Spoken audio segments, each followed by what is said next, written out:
Welcome back, APUSH students. Today is chapter 25 of the American Pageant titled America Moves to the City.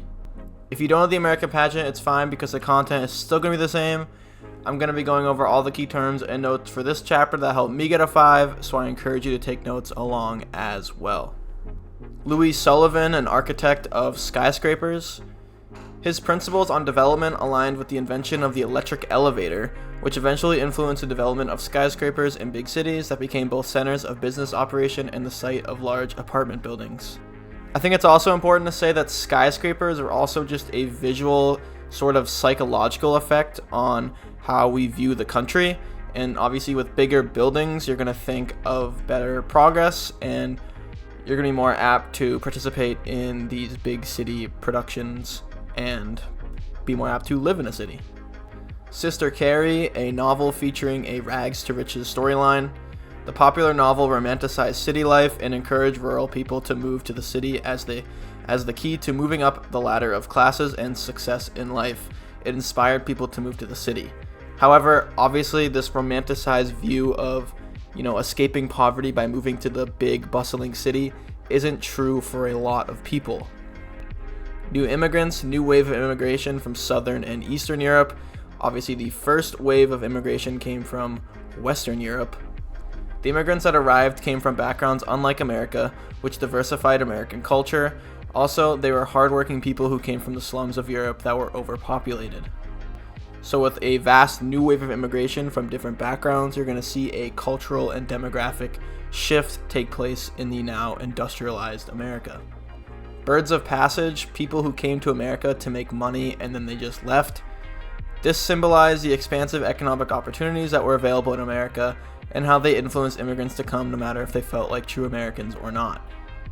So the American dream in some way was the cultural and lived experience aspect of the United States, but for people like this, they would just come to make money because they were attracted to the economy in America, and then they would go back to where they wanted to live. Social gospel, the idea that churches can help with social issues, which I think in most people's mind is very true. They believe that Christianity would eventually lead to outright socialism, and their words would influence the middle and lower classes to advocate for reforms, leading to the progressive era. So they felt that religious principles of equality and uplifting others would help to reform the sense of poverty in many people in the industrialized America. Jane Addams, educated woman who helped uplift urban poor people. She condemned the idea of poverty, and her work to create spaces of opportunity, like the Whole American Settlement House for poor people, eventually won her a Nobel Peace Prize.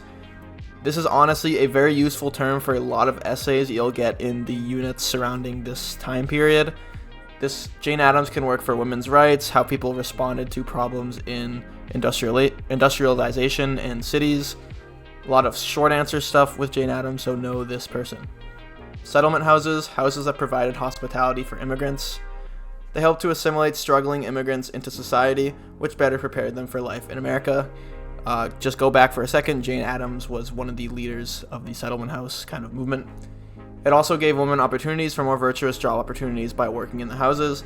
The houses became spaces to advance social reform.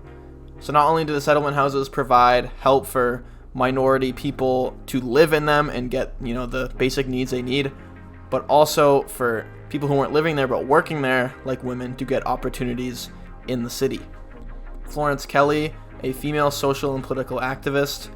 She helped to pass key labor rights legislation and helped to fight social and economic inequality. She's an example of how women found opportunity in the city to join the human rights frontier.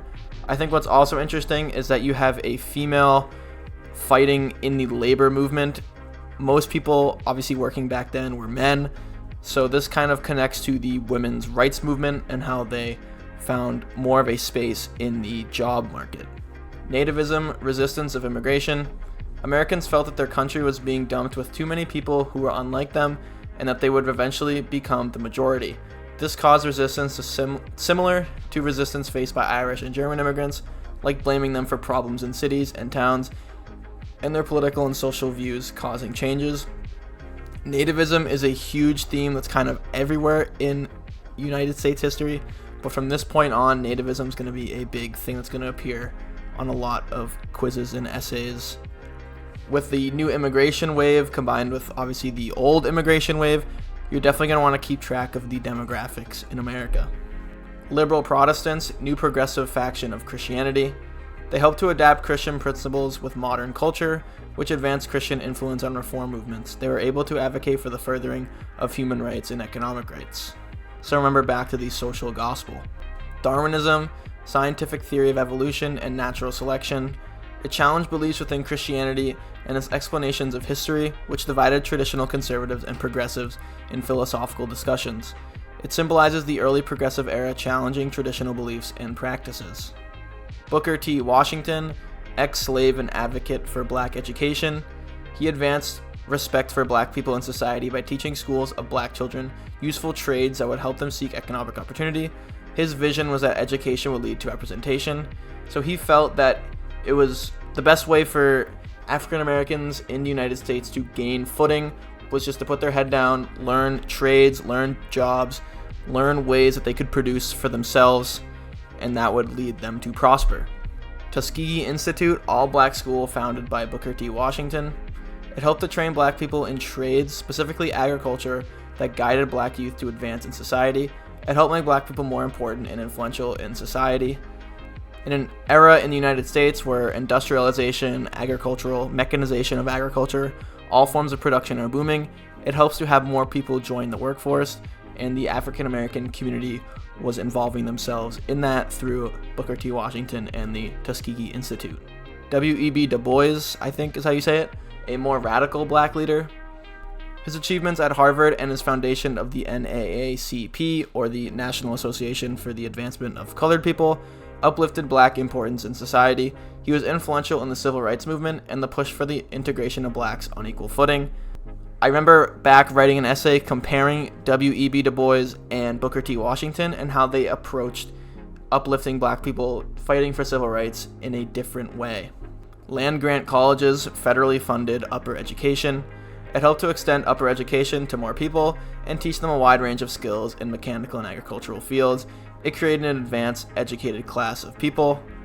So now with colleges, they were able to prepare people to fill more elite jobs like doctors and accountants and high-level bankers, things like that. Pragmatism, idea that perceived truth could be tested. It represented a growing philosophical movement that the truth or goodness of ideas must be tested in the real world, and that actions were more important than words. So this was just an overall push for more objectivity in people's actions. Sensationalism, new type of exaggerated and attention-grabbing journalism. It was a type of news writing that appealed to the bustling urban class that changed the headlines and the way people view the press.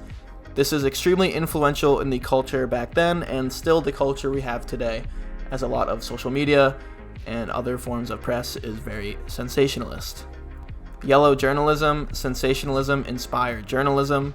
The eye-catching headlines expanded the circulation and profitability of journalism and news, which expanded the profession altogether. Yellow journalism is probably the term that you want to use in place of sensationalist.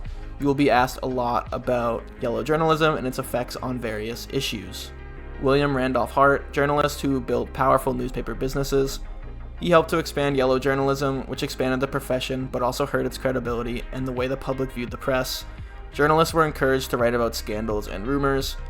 The unfortunate reality for press and newspapers is that writing more about scandals and more controversial things is going to get you more attention, and it's going to be more entertaining for the reader, and that's just how it seems the incentive structure is laid out for making money in the journalist business. Henry George, journalist and author. He advanced ideas that advocated for equality of the poorer classes. Many of his opinions were synonymous with socialism. He became a very controversial figure. Victoria Woodhull, radical feminist and reformer, used propaganda. She helped to change traditional views on sexuality and women's roles in relationships, which advanced women's independence. Charlotte Perkins Gilman, feminist and author. She promoted liberating ideas of female physical and economic strength. She strayed away from traditional roles of women. She also challenged standing views on motherhood and advocated for the relief of that element so women could focus more on the workforce. So you can obviously see a theme here with many of the feminist activists that they're trying to take advantage of the changing America, and they say that women also have a right to have these opportunities in the workforce in the economy, and that is powerful for the advancement of women's rights. NASA, Organization for Radical New Wave Feminists. It helped to refocus attention to the women's movement after the Civil War had diverted attention to abolition. It contained a new generation of feminists advocating for the right to vote along with other causes. The right to vote would eventually be realized in the 1900s. Carrie Chapman Catt, leader of New Feminist Generation. People like her employed a new strategy, not based on equality, but based on the need of the franchise to advance women's roles in the home and make virtuous citizens, the franchise being the right to vote. New Wave feminists linked the vote to women's roles in the world. They felt that political power for women would be the best way to advance women in society. WCTU, Women-Led Advocacy for Prohibition. They helped to combat alcohol by explaining the harm it caused to men and how it affected women and their families. Eventually, the WCTU influenced the passage of the 18th Amendment, or Prohibition. There were definitely a lot of feminist principles woven into the Prohibition movement. Realism, type of writing focused on real-life accounts without romanticized depictions. It encouraged popular literature to address real problems like divorce that would otherwise have been considered forbidden to talk about. It encouraged people to address real issues in their life rather than hiding behind romanticized views. This definitely tied more of the harsh realities of American life and just worldly life within literature that was, in my opinion, much needed. Regionalism, type of writing emphasizing characteristics of certain geographic areas. It helped to emphasize the importance of each region of the United States, and although the literature focused on unique differences, it helped to create regional unification through the understanding of other places and cultures. The most famous of these regionalist productions being Western films and Western books. They are very, of course, entertaining, and I think they're a really central part of American culture. City Beautiful movement, new architectural form that emphasized the appearance of urban buildings to be, well, beautiful. The movement to improve architecture in cities uplifted American urban life to rival cities in well-established European places like Britain and France. It furthered the movement of American life to cities. The overall attractiveness of American cities is going to influence more people to move there, more people to produce there, and it's just going to better the economy and culture as a whole. World's Columbian Exposition, architectural project inspired by the City Beautiful movement. It showcased beautiful construction inspired by old world traditions, specifically in regards to Columbus and his voyage, that elevated the standards for American art and creations. And that's a wrap. Thanks for watching. I'll see you in the next chapter, and goodbye.